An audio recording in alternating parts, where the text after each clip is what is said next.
Hello दोस्तों, आप सभी को स्वागत है एग्ज़ाम रिजल्ट पर। दोस्तों, आज की वीडियो में पढ़ेंगे क्लास 10th की केमिस्ट्री चैप्टर 1 और चैप्टर 2 की सभी वस्तुनिष्ठ प्रश्न। ठीक है, तो चैनल पर नए आए हो तो चैनल को जरूर सब्सक्राइब कर लीजिएगा, क्योंकि आने वाली जो भी वीडियो होगी इसकी जानकारी सबसे पहले आपको मिल जाएगी।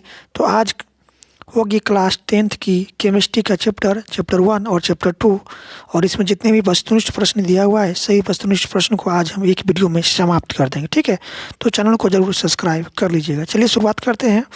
पहला क्वेश्चन है, रासायनिक समीकरण में अभिकारकों के कुल भार उत्पाद के कुल भार के बराबर रहता है तो संतुलित रासायनिक समीकरण में ऑप्शन का इसका राइट आंसर हो जाएगा। अगला प्रश्न की तरफ चलते हैं। प्रश्न है, रासायनिक समीकरण को उपयोगी बनाने के लिए निम्न में से कौन सा उपयुक्त नहीं है तो सूत्रों को मातृभाषा में लिखना ऑप्शन घ इसका राइट आंसर हो जाएगा। अगले प्रश्न की तरफ चलते हैं। अगला प्रश्न है, निम्न में से कौन सी सूचना रासायनिक समीकरण से प्राप्त नहीं होती है तो प्रतिक्रिया के रंग ऑप्शन क इसका राइट आंसर हो जाएगा। अगले प्रश्न की तरफ चलते हैं। अगला प्रश्न है, ऐसा समीकरण जिसमें तीर के चिन्ह के दोनों ओर तत्वों के परमाणुओं की संख्या समान नहीं होती है क्या कहलाता है? असंतुलित समीकरण ऑप्शन ख इसका राइट आंसर हो जाएगा।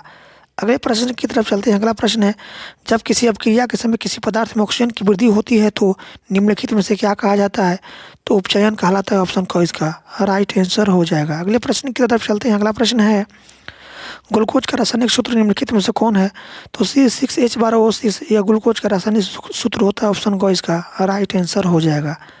अगले प्रश्न की तरफ चलते हैं। अगला प्रश्न है, रासायनिक अभिक्रिया में भाग लेने वाले पदार्थ को कहा जाता है तो रासायनिक अभिक्रिया में भाग लेने वाले पदार्थ को अभिकारक कहते हैं। ऑप्शन क इसका राइट आंसर हो जाएगा। अगला प्रश्न की तरफ चलते हैं। अगला प्रश्न है, शोषण किस प्रकार की अभिक्रिया होती है? तो ऊष्माक्षेपी होती है शोषण। ऑप्शन ग इसका राइट आंसर हो जाएगा। अगला प्रश्न की तरफ चलते हैं। अगला प्रश्न है, शाक सब्जियों का विघटित होकर कंपोस्ट बनना किस प्रकार की अभिक्रिया है? तो ऊष्माक्षेपी अभिक्रिया। ऑप्शन ख इसका राइट आंसर हो जाएगा। अगले प्रश्न की तरफ चलते हैं। अगला प्रश्न है, Na2SO4 AQ plus BaCl2 AQ plus arrow BaSO4 plus 2 NaCl इस अभिक्रिया में VaSO4 का श्वेत अवक्षेप बनता है, अतः इस अभिक्रिया को कहते हैं अवक्षेपण अभिक्रिया। ऑप्शन का इसका राइट आंसर हो जाएगा। अगले प्रश्न की तरफ चलते हैं। अगला प्रश्न है, CaCO3 arrow CaO plus CO2 उपयुक्त अभिक्रिया किस प्रकार की अभिक्रिया है? तो अपघटन अभिक्रिया। ऑप्शन का इसका राइट आंसर हो जाएगा। चलते हैं अगले प्रश्न की तरफ। अगला प्रश्न है कि लेड नाइट्रेट चूर्ण को एक प्रखनली में लेकर गर्म करने पर भूरे रंग का धुआं उत्सर्जित होता है। यह धुआं है नाइट्रोजन डाइऑक्साइड का। ऑप्शन क इसका राइट आंसर हो जाएगा। अगला प्रश्न है आपके सामने, अम्लीय जल विद्युत विच्छेदन के फलस्वरूप हाइड्रोजन ऑक्सीजन गैस इलेक्ट्रोडों पर उल्टे प्रखनली में जमा होता है, इनके आयतनों में क्या संबंध होगा? तो हाइड्रोजन गैस का आयतन ऑक्सीजन गैस के आयतन के दुगुना होता है। ऑप्शन क इसका राइट आंसर हो जाएगा। अगला प्रश्न की तरफ चलते हैं। अगला प्रश्न है, लेड नाइट्रेट तथा पोटेशियम आयोडाइड के विलयन को मिलाने पर अवक्षेप बनता है, इस अवक्षेप का रंग होगा पीला। ऑप्शन घ इसका राइट आंसर हो जाएगा। अगला प्रश्न है कि ज्वाला एक क्षेत्र जहां गैसीय पदार्थ जलकर उत्पन्न करते हैं तो आपका ताप और प्रकाश। ऑप्शन घ इसका राइट आंसर हो जाएगा, ख और ग दोनों।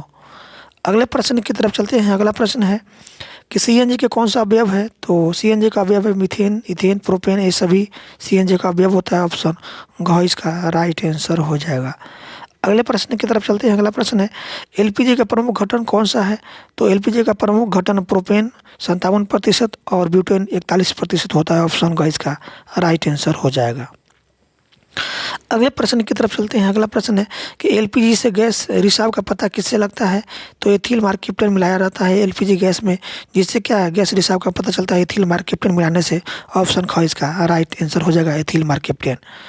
अगले प्रश्न की तरफ चलते हैं। अगला प्रश्न दिया हुआ आपके सामने प्रश्न है कि संगमरमर का रासायनिक सूत्र क्या होता है? तो CaCO3 संगमरमर का रासायनिक सूत्र होता है। ऑप्शन का इसका राइट आंसर हो जाएगा। अगला प्रश्न है आपके सामने। प्रश्न कहता है, निम्न में से कौन सूर्य के प्रकाश में विघटित हो जाता है?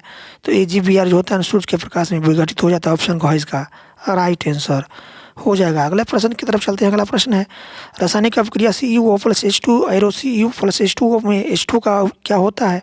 तो ऑक्सीकरण होता है। ऑप्शन ख इसका राइट आंसर हो जाएगा। अगले प्रश्न की तरफ चलते हैं। अगला प्रश्न है, किसी पदार्थ की ऑक्सीजन से अभिक्रिया कर जलने की क्रिया को कहते हैं दहन। ऑप्शन क इसका राइट आंसर हो जाएगा। अगले प्रश्न की तरफ चलते हैं। अगला प्रश्न है, भोजन का पचना तथा पकाना किस प्रकार की अभिक्रिया है? तो ऑक्सीकरण उपचयन अभिक्रिया होती है। ऑप्शन क इसका राइट आंसर हो जाएगा। अगले प्रश्न की तरफ चलते हैं। अगला प्रश्न है निम्न में कौन अवकारक है? तो H2S अवकारक होता है, ऑप्शन ख इसका राइट आंसर हो जाएगा। अगले प्रश्न की तरफ चलते हैं। अगला प्रश्न है रासायनिक अभिक्रिया के दौरान किसी पदार्थ में ऑक्सीजन का योग कहलाता है? उपचयन, ऑप्शन ख इसका राइट आंसर हो जाएगा। अगले प्रश्न की तरफ चलते हैं। अगला प्रश्न है निम्नलिखित में कौन ऑक्सीकारक है? तो O2 ऑक्सीकारक है, ऑप्शन घ इसका राइट आंसर हो जाएगा। अगले प्रश्न की तरफ चलते हैं। अगला प्रश्न समीकरण 2H प्लस समीकरण 2H 2 plus O2 arrow 2H 2O है एक क्या है? तो ये है संयोजन अभिक्रिया, ऑप्शन का इसका राइट आंसर हो जाएगा। अब आपका नेक्स्ट चैप्टर है क्लास 10th की केमिस्ट्री का नेक्स्ट चैप्टर, चैप्टर 2 है अम्ल, क्षार एवं लवण। चलिए इस चैप्टर का सभी ऑब्जेक्टिव प्रश्न को पढ़ते हैं। पहला ऑब्जेक्टिव प्रश्न दिया हुआ है इस चैप्टर का कि अम्ल और भस्म पदार्थ है विपरीत गुण वाले, ऑप्शन का इसका राइट आंसर हो जाएगा। अगले प्रश्न की तरफ चलते हैं। अगला प्रश्न है वे सभी पदार्थ भस्म कहे जाते हैं जो जल में घुलकर किस प्रकार के आयन देते हैं? तो हाइड्रोक्सिल आयन देते हैं, ऑप्शन क इसका राइट आंसर हो जाएगा। अगले प्रश्न की तरफ चलते हैं। अगला प्रश्न भस्म के स्वाद होते हैं कड़वा, ऑप्शन ख इसका राइट आंसर हो जाएगा। अगला प्रश्न है कि इनमें कौन प्रबल क्षार है? तो NaOH प्रबल क्षार होता है, ऑप्शन क इसका राइट आंसर हो जाएगा। अगला प्रश्न की तरफ चलते हैं। अगला प्रश्न है इनमें से कौन क्षारीय पदार्थ है? तो चूना क्षारीय पदार्थ होता है, ऑप्शन ग इसका राइट आंसर हो जाएगा। अगला प्रश्न है कौन सा पदार्थ लाल लिटमस को नीला कर देता है? तो क्षार जो होता है लाल लिटमस पत्र को नीला कर देता है, ऑप्शन ख इसका राइट आंसर हो जाएगा। अगले प्रश्न की तरफ चलते हैं। अगला प्रश्न है इनमें से कौन भस्म नहीं है? तो NaCl भस्म नहीं है, ऑप्शन ग इसका राइट आंसर हो जाएगा। अगले प्रश्न की तरफ चलते हैं। अगला प्रश्न निम्न में कौन प्रबल भस्म है? तो KOH जो होता है प्रबल भस्म होता है, ऑप्शन ख इसका राइट आंसर हो जाएगा। अगला प्रश्न है आपके सामने कि जल में घुलनशील भस्म क्या कहलाता है? तो क्षार कहलाता है, ऑप्शन ख इसका राइट आंसर हो जाएगा। अगला प्रश्न है कि वे पदार्थ जिनके स्वाद खट्टे होते हैं और जो नीले मिर्च के घोल को लाल बनाता है कहा जाता है अम्ल, ऑप्शन क इसका राइट आंसर हो जाएगा। अगला प्रश्न है आपके सामने निम्नलिखित में कौन विजातीय यौगिक है? तो प्लास्टर ऑफ पेरिस क्या है? आपका विजातीय यौगिक होता है, ऑप्शन ख इसका राइट आंसर हो जाएगा। अगला प्रश्न आपके सामने कि सार्वत्रिक सूचक से गंध परिवर्तन द्वारा किन किन पदार्थों की उपस्थिति दर्शाई जा सकती है? तो आपका हर, ऑप्शन ख इसका राइट आंसर हो जाएगा। अगला प्रश्न है आपके सामने कि हल्दी, लिटमस पत्र आदि किस प्रकार का सूचक है? तो ये आपका है प्राकृतिक सूचक, ऑप्शन ख इसका राइट आंसर हो जाएगा। अगला प्रश्न दिया हुआ आपके सामने प्रश्न है खाद्य पदार्थ के डिब्बों पर जिंक के बजाय टिन का लेप होता है क्योंकि टिन की अपेक्षा जिंक अधिक अभिक्रियाशील होती है, ऑप्शन क इसका राइट आंसर हो जाएगा। अगले प्रश्न की तरफ चलते हैं। प्रश्न है कि अम्ल शब्द की उत्पत्ति लैटिन शब्द एसिडस से हुई है जिसका अर्थ होता है खट्टा, ऑप्शन क इसका राइट आंसर हो जाएगा।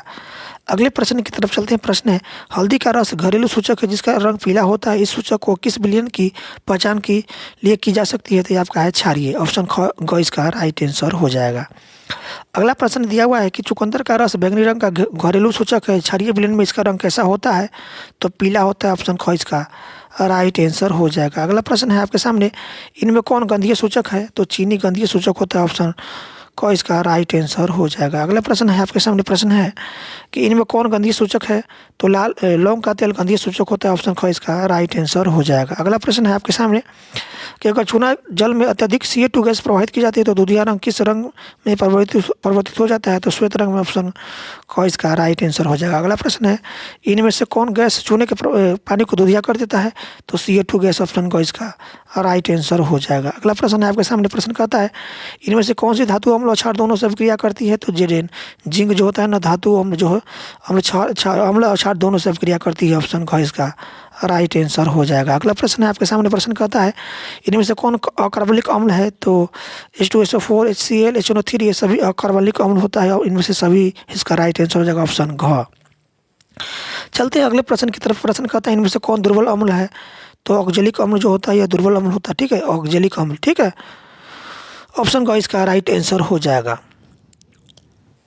अगले प्रश्न की तरफ चलते हैं। अगला प्रश्न है आपके सामने दिया प्रश्न है इनमें कौन अम्लीय पदार्थ है? तो नारंगी का रस अम्लीय पदार्थ होता है, ऑप्शन क इसका राइट आंसर हो जाएगा। अगला प्रश्न दिया हुआ प्रश्न कहता है कि हाइड्रोजन आयन स्वतंत्र रूप से नहीं रह सकते, ये जल से संजोग कर बनाते हैं।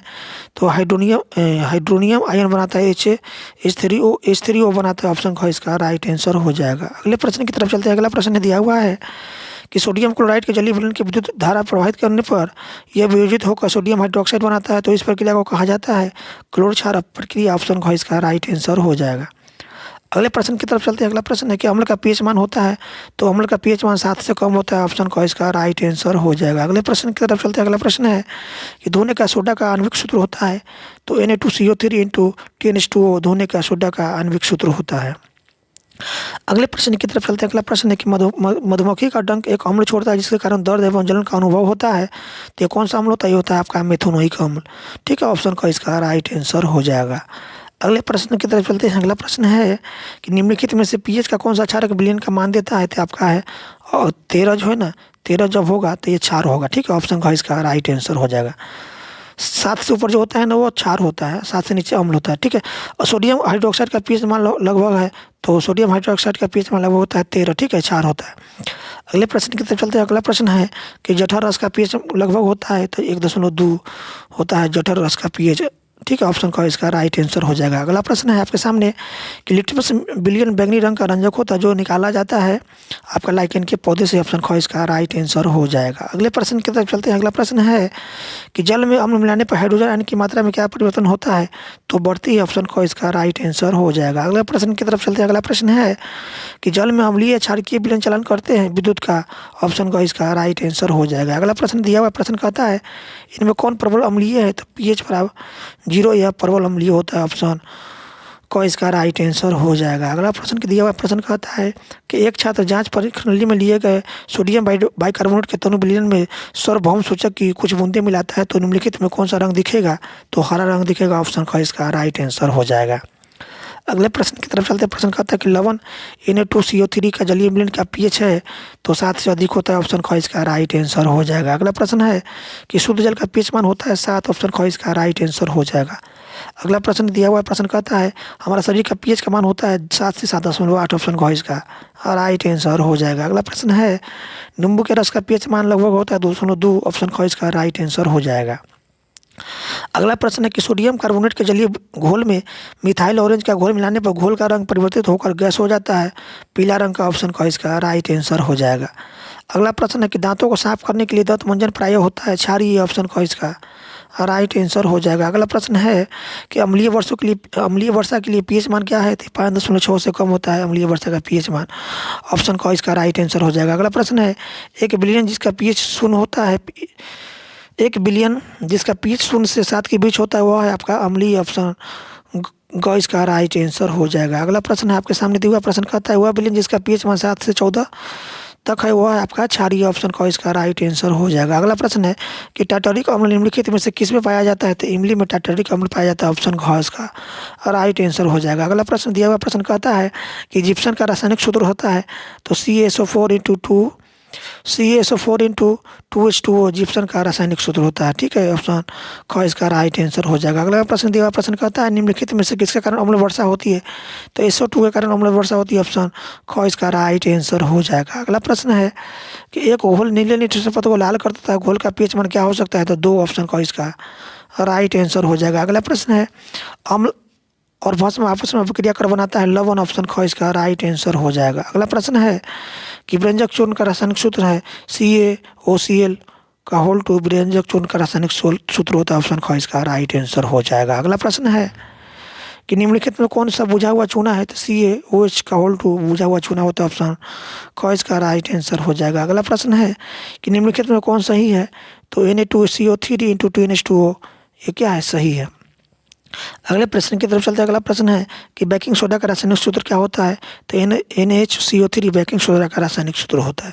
अगले प्रश्न की तरफ चलते हैं। अगला प्रश्न दिया हुआ प्रश्न कहता है कि संगमरमर का रासायनिक सूत्र क्या है? तो संगमरमर का रासायनिक सूत्र होता है CaCO3, ऑप्शन क इसका राइट आंसर हो जाएगा।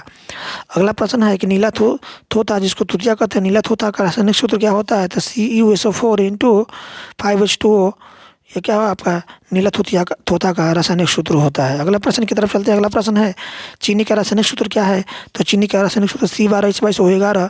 ठीक है, उत्तर ग इसका राइट आंसर हो जाएगा। अगला प्रश्न है आपके सामने प्रश्न दिया हुआ है कि टूथपेस्ट कैसा होता है? तो टूथपेस्ट क्षारीय होता है, ऑप्शन ख इसका राइट आंसर हो जाएगा। तो दोस्तों इस तरह से चैप्टर 1, 2 में जितने भी ऑब्जेक्टिव प्रश्न दिया हुआ था सभी ऑब्जेक्टिव प्रश्न को पढ़ लिए।